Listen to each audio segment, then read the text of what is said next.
e assim a gente vai vendo, e cada Bíblia destaca uma parte, mas a Bíblia ela não é uma história desconexa. A Bíblia não é um conjunto de livros que fala sobre temas aleatórios. A Bíblia não tem a intenção de ser científica, a Bíblia não tem a intenção de falar sobre tudo que rege o universo, mas a Bíblia ela tem um propósito, ela tem um tema central. Ela tem um fio que segue por toda a Escritura. E hoje, então, eu gostaria de trabalharmos e pensarmos que tema é esse, para que não sejamos possuídos por um desejo de encontrar na Bíblia algo que não tem lá, ou que possamos ler a palavra de Deus com o viés errado, com a intenção errada e nos perdermos. Então, por isso, hoje eu queria ler o texto de Lucas 24, do 13 ao 27.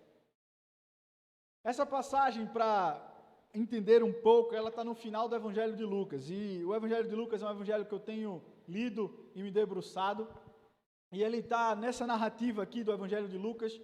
Jesus já morreu e ele já ressuscitou. Aqui é exatamente o terceiro dia após a morte de Cristo, onde ele ressuscitou. No começo do capítulo 24, é dito que as mulheres foram até o túmulo e encontraram então os anjos do Senhor que falaram: quem vocês procuram, porque ele está vivo. E elas então correm e avisam a Pedro e aos discípulos: olha, o Senhor ressuscitou. Pedro então corre, vai no túmulo, chega no túmulo e o túmulo está vazio. E é nesse contexto que Lucas vai então narrar uma conversa que tem no caminho de uma cidade. Mas Lucas é muito interessante porque ele não fala uma única vez sobre esse tema que ele trabalha aqui, mas por várias vezes ele vai falar sobre o Senhor, lendo e apontando para as Escrituras, apontando para Ele mesmo, Cristo, mostrando Ele na própria Bíblia. E diz assim: naquele mesmo dia, dois deles, os discípulos, de Jesus, estavam indo para um povoado chamado Emaús, a 11 quilômetros de Jerusalém. No caminho, conversavam a respeito de tudo o que havia acontecido. Enquanto conversavam e discutiam, o próprio Jesus se aproximou e começou a caminhar com eles, mas os olhos deles foram impedidos de reconhecê-lo. Quando a gente lê esse primeiro versículo, é um versículo exatamente para nos introduzir, nós sabermos e nos situarmos quem são esses personagens. Quando a gente lê essa passagem, é dito que dois dos discípulos de Jesus. Muitas vezes nós temos a mentalidade e acreditamos que Jesus tinha apenas 11 discípulos, aqueles que andaram ao seu lado. Mas na verdade havia um grupo muito maior de pessoas, nós não sabemos precisar quantos eram, mas um grupo muito grande de pessoas seguia Jesus. E havia os 11 mais próximos, que se tornaram os apóstolos. E quando a gente vai vendo essa caminhada, aqui é narrado exatamente desses discípulos, um pouco mais distante, não do núcleo duro, vamos dizer assim, da igreja. Eles estão caminhando, eles ouviram tudo, eles viram tudo, eles caminharam com Jesus, eles viram os milagres, eles viram Jesus pregando, eles viram tudo acontecendo, e agora eles estão perplexos, porque eles viram a crucificação.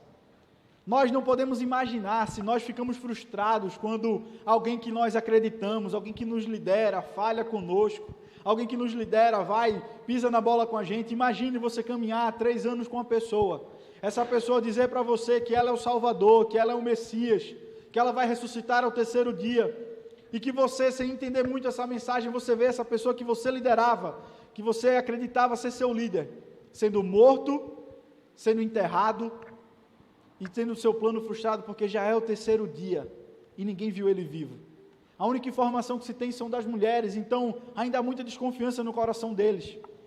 Aqui já começa a falar e a perceber como o coração deles estava pesado, como estava difícil, porque eles não entendiam. O líder, aqueles a quem eles esperavam ser o Salvador, morreu e não voltou. E seu coração então está entristecido. E é narrado que eles estavam caminhando numa estrada. Se nós pensarmos numa estrada, era um caminho longo, e que se ia debatendo, e que se ia conversando. Hoje nós fazemos isso dentro do carro. Imagine naquele tempo, que a caminhada era a pé. Eles gastavam exatamente esse tempo, e eles estavam ali conversando. Quando então Jesus se aproxima, o próprio Deus. É nesse texto, ele deixa algo que nós não sabemos, nós não conseguimos explicar. O texto não é claro, apenas nos diz que eles foram impedidos de reconhecer Jesus. Algo os impedia. Não sabemos se por conta do novo corpo de Jesus, não sabemos por um desejo de Deus, não sabemos, mas o que o texto nos diz é que eles não reconheceram. E eles começam então a caminhar ao lado de Cristo. Eles começam então a conversar com Jesus. Eles lhe perguntou, Jesus assim que se aproxima, sobre o que vocês estão discutindo enquanto caminham? Eles pararam, com os rostos entristecidos. Um deles, chamado Cleopas, perguntou-lhe, você é o único visitante em Jerusalém que não sabe as coisas que sobre ali aconteceram nesses dias? É interessante porque nesse primeiro diálogo já vai revelando exatamente o clima que estava ali. E como a interpretação que eles tinham de Jesus afetava exatamente todo o resto. Exatamente por eles esperarem um Messias, um rei e um salvador, alguém que viria para destruir o Império Romano, alguém que viria para ser rei em Israel. Por eles esperarem isso com tanta vontade, com tanto desejo, e Jesus não ser esse Messias a quem eles esperavam, eles estão entristecidos, estão abatidos. Exatamente porque eles procuraram na Bíblia, eles procuraram encontrar e ver na sua realidade e não acharam. E Jesus então, de uma forma muito sábia, lhe pergunta, o que vocês têm conversado? Sobre o que vocês têm buscado aí, o que vocês estão com dificuldade? Esse é o método que Jesus usou por várias vezes. Em todos os seus evangelhos é dito que Jesus perguntava aos seus discípulos, conversava com eles, o que vocês têm aprendido, o que vocês acham dessa situação, exatamente para sondar o coração deles, para que eles falassem aquilo que estavam pensando, aquilo que os incomodava. E quando a gente começa a ler e a perceber nessa passagem, a gente sabe que nós vivemos um tempo em que pessoas pegam a Bíblia e procuram várias coisas. Elas procuram muitas vezes apenas, e vivemos um tempo em que elas vão procurar apenas vitórias, apenas celebração. Elas vão procurar palavras de conforto, palavras que os animem.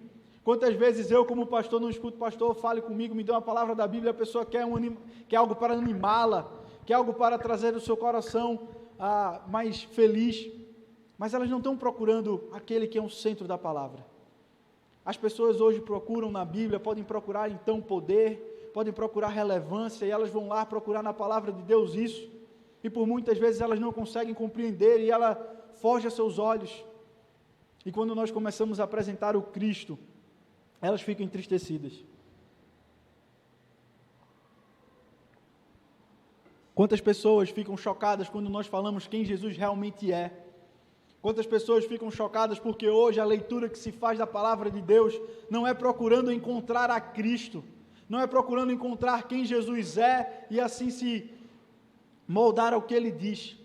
Hoje nós pegamos a Bíblia e queremos que ela se molde ao que nós achamos do mundo, que ela se molde aos nossos desejos, aos nossos prazeres, às nossas vontades. Se Jesus ele fala contra algo que nós achamos que é bom, acho que a interpretação está errada. Se a Bíblia fala que o caminho não é esse, nós dizemos, não, acho que essa passagem não é bem original, ela deve ter alguma cópia, deve ter algum erro nela. Nós vivemos isso. E quando nós fazemos isso, nós não vamos ter a consciência de quem é o verdadeiro tema, o verdadeiro significado. Ler a palavra de Deus requer também entender qual o motivo que ela foi escrita. Ela é a revelação de Deus, ela é a revelação de Deus para nós, mas ela é também a revelação de Cristo Jesus. De Gênesis a Apocalipse, a Bíblia fala de uma única pessoa, Cristo. E é exatamente isso, então, que os discípulos vão falar, exatamente a compreensão que eles tinham de quem era Jesus. E eles então começam a falar, que coisas? Pergunta Jesus, perguntou-lhe ele, o que aconteceu? E ele então começa a narrar, o que aconteceu com Jesus de Nazaré? Respondeu-lhes eles. E é já interessante, eles já começam identificando o que aconteceu com Jesus de Nazaré. Isso pode passar despercebido por nós, mas Jesus não é um nome exclusivo de Cristo.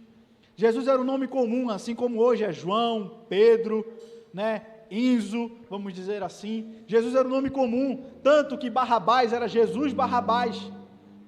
Muitas pessoas e vários personagens bíblicos se chamavam Jesus. Próprio no Antigo Testamento, Jesus era um nome também utilizado, mas com outra pronúncia. No Novo Testamento, Jesus era um termo. Então, quando os discípulos começam a dizer, ele começa a falar, olha, é Jesus, aquele que nasceu em Nazaré. Aquele que nasceu naquela cidade pequena, aquele que nasceu junto aos mares, aquele filho do carpinteiro. Ele era um profeta poderoso em palavra, em obras, diante de Deus e de todo o povo. Eles começam a identificar, olha, ele era um profeta, ele era um homem de Deus, ele falava com poder, ele falava com autoridade. E Lucas vai deixar isso muito claro em toda a sua narrativa.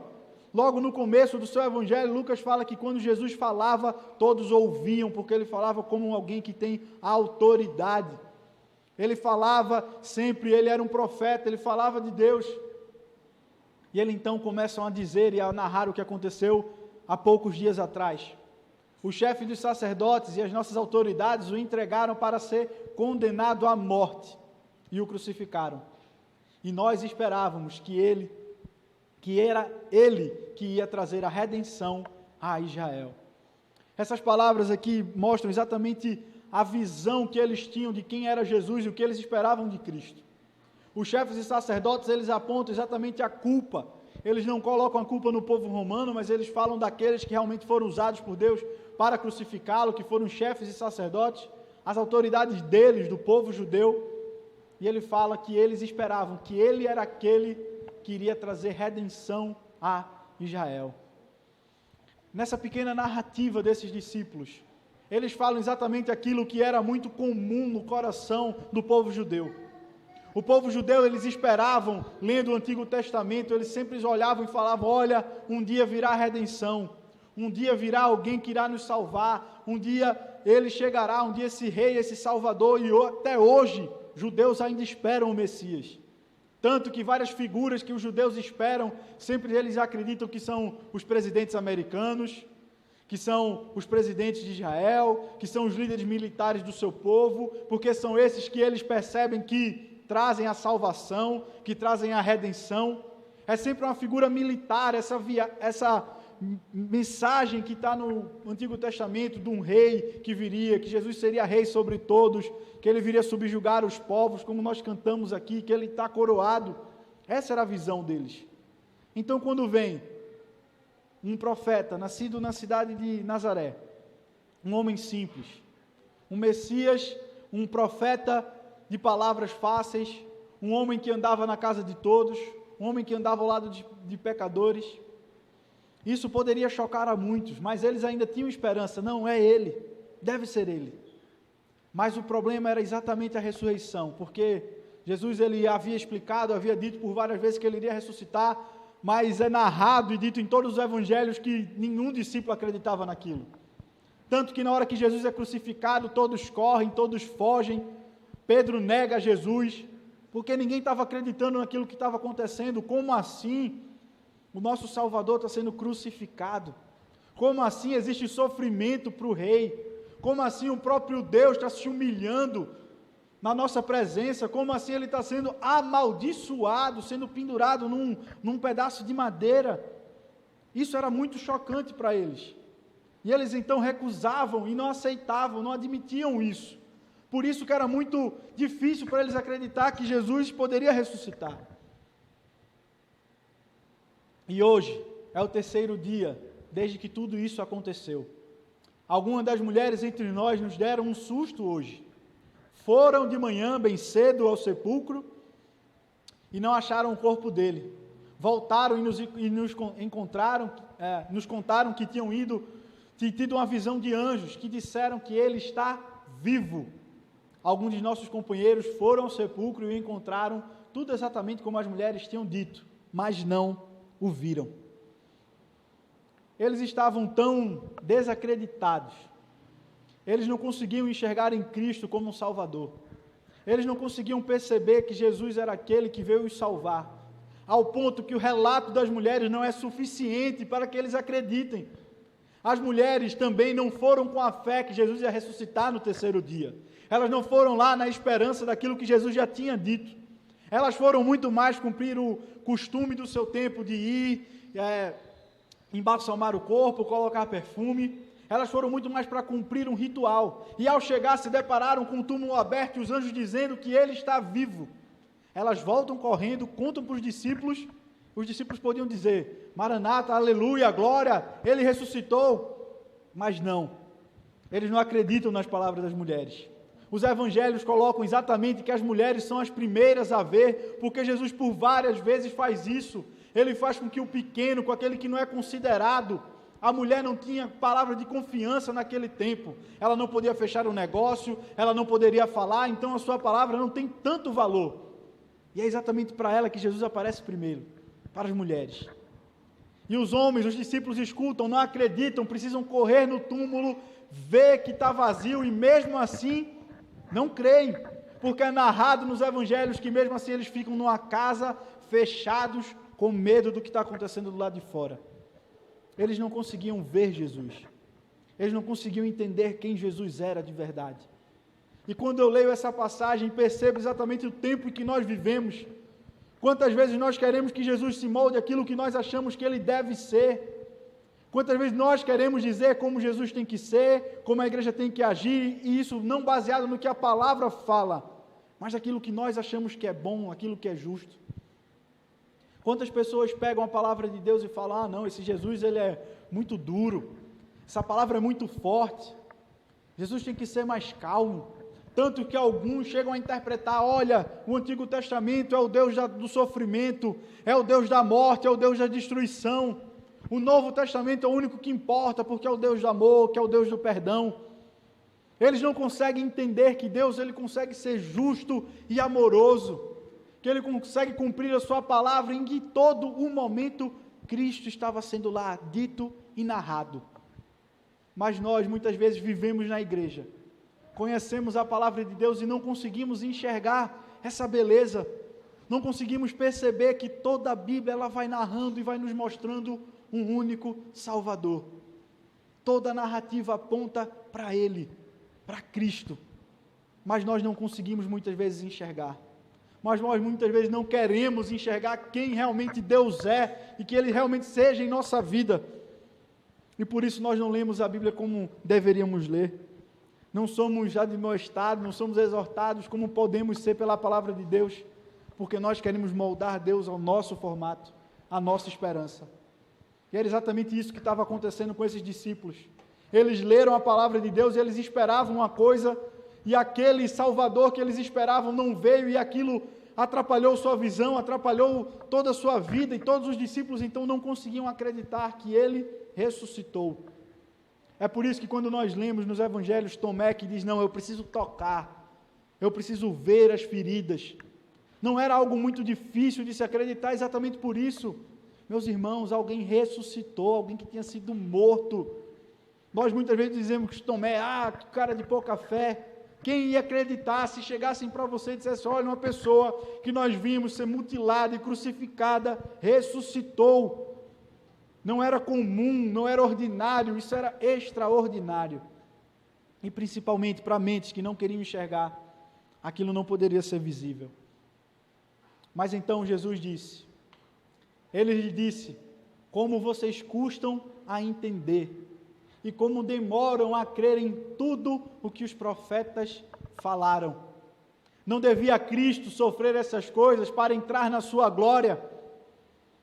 É aqui também uma passagem muito importante para os tempos em que vivemos.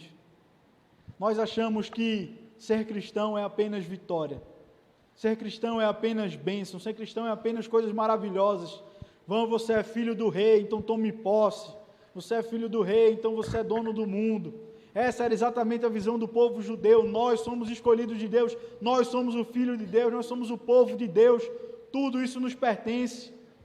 E essa visão então os impediam de enxergar e perceber que Cristo precisava sofrer.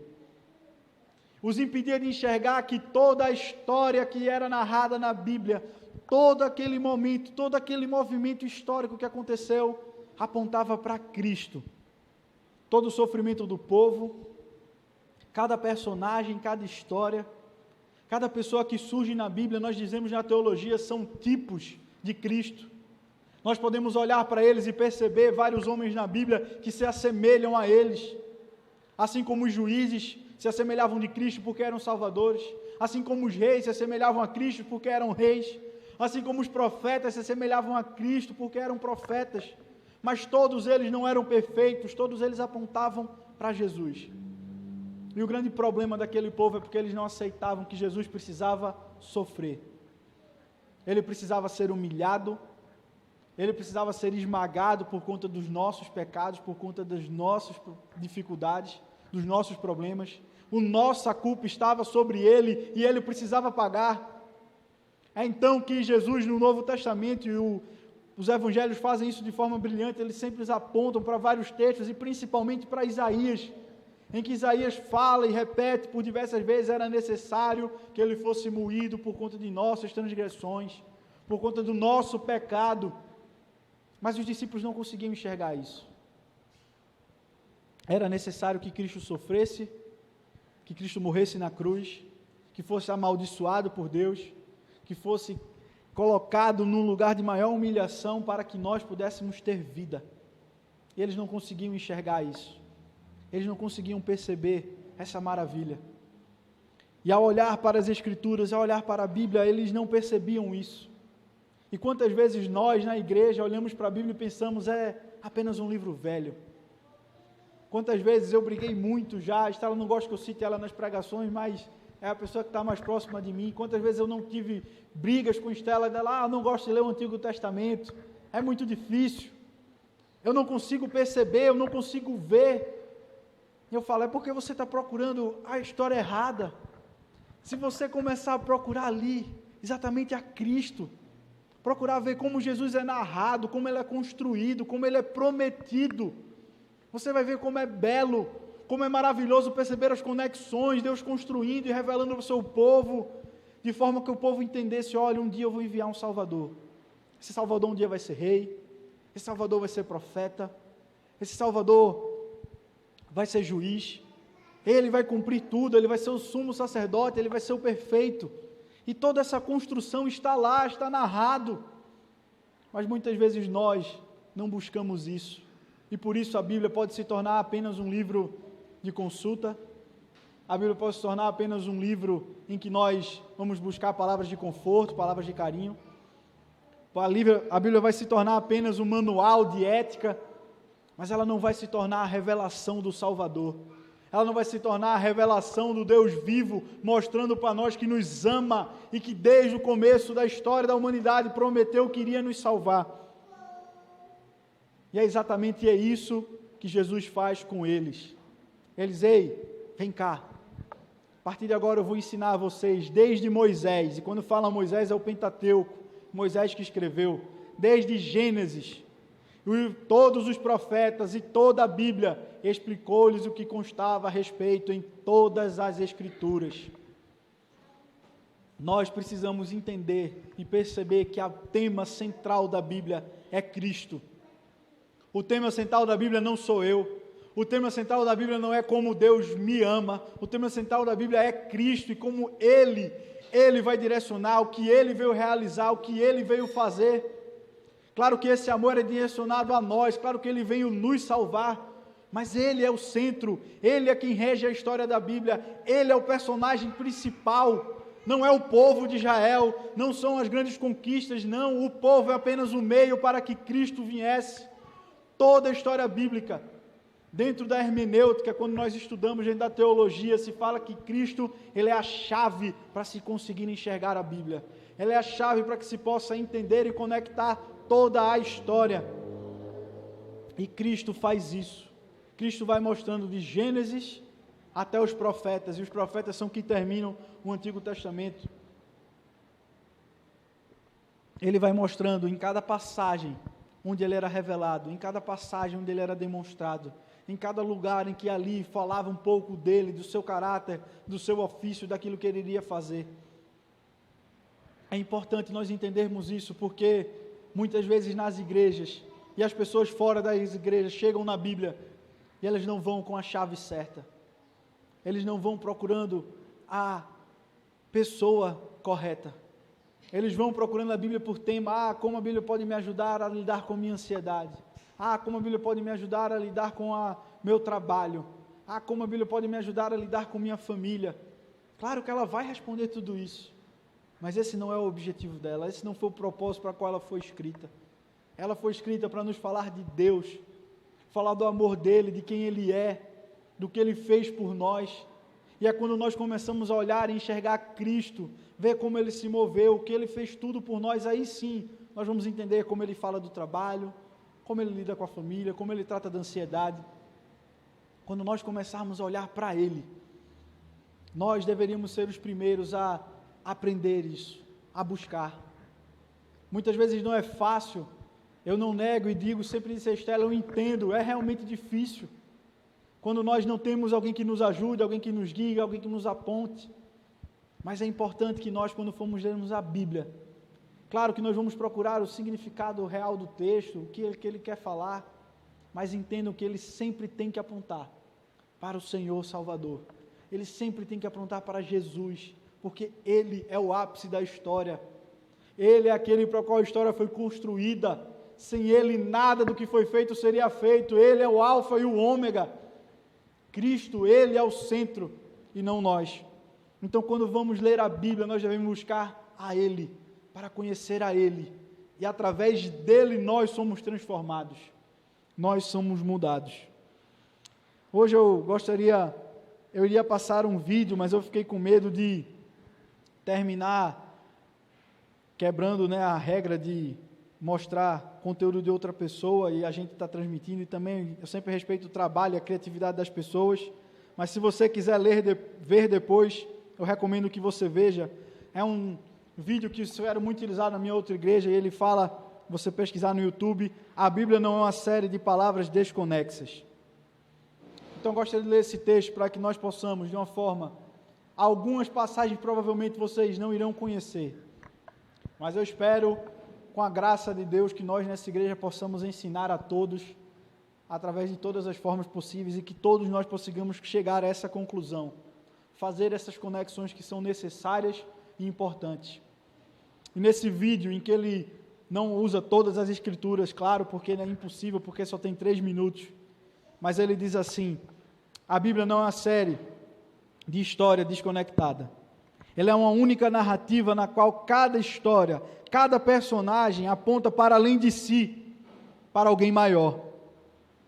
A história de Adão e Eva não trata apenas do primeiro homem e mulher.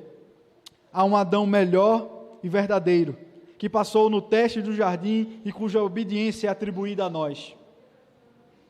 Há um Abel melhor e verdadeiro, assassinado sem ter culpa, cujo sangue clama não pela nossa condenação, mas pela nossa salvação. Há um Abraão melhor e verdadeiro, que atendeu o chamado de Deus para deixar o seu lar e todo o conforto, partindo ao vazio e ali criando um novo povo de Deus. Há um Isaque melhor e verdadeiro, filho da graça e da promessa, que não foi oferecido apenas sobre seu pai, sobre um monte, mas de fato sacrificado por todos nós. Há um Jacó melhor e verdadeiro, que lutou e recebeu o golpe do castigo que cabia a nós, a fim de, como Jacó, só recebêssemos a ferida da graça que nos desperta e nos disciplina. Há um José melhor e verdadeiro, que estando à direita do rei, perdoa aqueles que o traíram e o venderam, usando o seu novo poder para salvá-los. Há um Moisés melhor e verdadeiro, que se põe entre o abismo, entre o povo e o Senhor, mediando uma nova aliança. Há uma rocha de Meribá melhor e verdadeira, ferida pela vara da justiça de Deus, agora nos dá água no deserto. Há um Jó melhor e verdadeiro, que conhece o sofrimento injusto e que intercede e salva seus tolos amigos. Há um Davi melhor e verdadeiro, cuja vitória se torna a vitória de seu povo, ainda que eles mesmos não tenham levantado uma pedra sequer para conseguir isso. Há alguém melhor e verdadeiro que, como Esther, não arriscou apenas o poder, perder o palácio terreno, mas abriu mão do trono celestial, e não apenas arriscou sua vida, como a deu por completo para salvar o seu povo. Há um Jonas melhor e verdadeiro, que foi lançado à tempestade a fim de que dela nós fôssemos resgatados. Há um Cordeiro da Páscoa melhor e verdadeiro, inocente e perfeito, que se deixou ser morto para que o anjo da morte não atentasse contra nós. Ele é o verdadeiro templo, ele é o verdadeiro profeta, ele é o verdadeiro sacerdote, ele é o verdadeiro sacrifício, ele é a verdadeira luz e o verdadeiro pão. A Bíblia não é uma série de histórias desconectadas. Ela é uma única narrativa que aponta para uma única pessoa, Jesus Cristo. Essa deve ser a forma que nós lemos as Escrituras. Essa deve ser a maneira que nós devemos nos debruçar, procurando nele tudo, procurando ler as Escrituras, não para falar ao nosso coração, mas para conhecer a Jesus, porque Ele mesmo disse, quando vocês me conhecerem, quando vocês chegarem a mim, vocês vão ter tudo. Quando nós começarmos a ler a Bíblia, entender que esse livro não é um livro qualquer, ele é um livro perfeito que nos fala de Cristo, e nós buscarmos a Ele, nós teremos tudo. Nós não podemos deixar que o nosso coração seja corrompido pelo nosso tempo, e que a leitura da Bíblia se torne algo apenas para nós, onde nós buscamos nos satisfazer, achar apenas respostas para as nossas dúvidas. Deve ser, na verdade, uma busca para conversar com Deus e ouvir o que Ele tem para falar. E Cristo, Ele sempre vai ser o alvo. Ele sempre vai ser aquele que nós buscamos.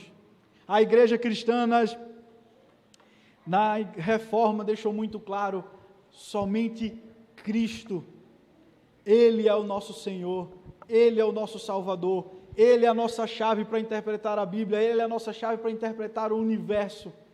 E nós não podemos perder isso. Nós não podemos deixar que a Bíblia se torne um livro qualquer. Ela é um livro que conta a história dele. E nós devemos buscar a Ele quando lemos a Bíblia. Então agora, o que procuramos quando lemos a Bíblia? O que será que nós temos visto? Será que queremos apenas palavras de conforto?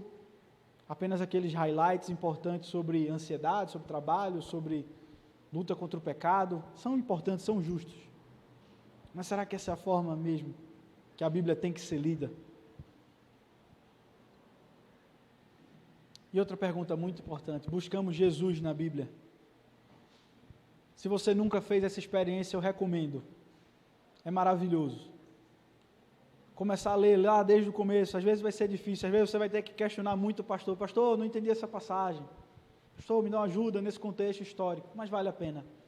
Ler perguntando assim, Senhor, o que é que quer dizer ali em Gênesis 3, quando o Senhor disse, olha, é melhor a gente tirar Adão e Eva do jardim, porque se eles comerem do fruto, eles vão viver eternamente no pecado. Então é melhor que a gente tire eles do jardim e já prometer a eles, olha, um dia virá alguém que irá morrer no lugar de vocês, que irá ferir a cabeça da cobra e será ferido, mas ele vai trazer restauração ao seu povo. Quando a gente vai lendo e vai percebendo todas as histórias, todo aquele fluxo, Noé não foi perfeito, mas ele falava de alguém que seria, de alguém que seria bom o suficiente, alguém que iria nos salvar. É ler as histórias e perceber que o livro de Juízes, por exemplo, que falam de tantos homens que nós podemos lembrar, eles não falam do perfeito, mas eles apontam para aquele que realmente é. Que nós possamos buscar Jesus na Bíblia, porque quando nós o encontrarmos, nós vamos ter tudo. Quando nós começarmos a vê-lo e a perceber, nós vamos começar a perceber o amor de Deus, o seu cuidado, o seu carinho, a sua repreensão. A gente vai começar a perceber como a Bíblia ela realmente está conectada e ela quer falar para a gente que o Deus Todo-Poderoso mandou o seu Filho para nos salvar.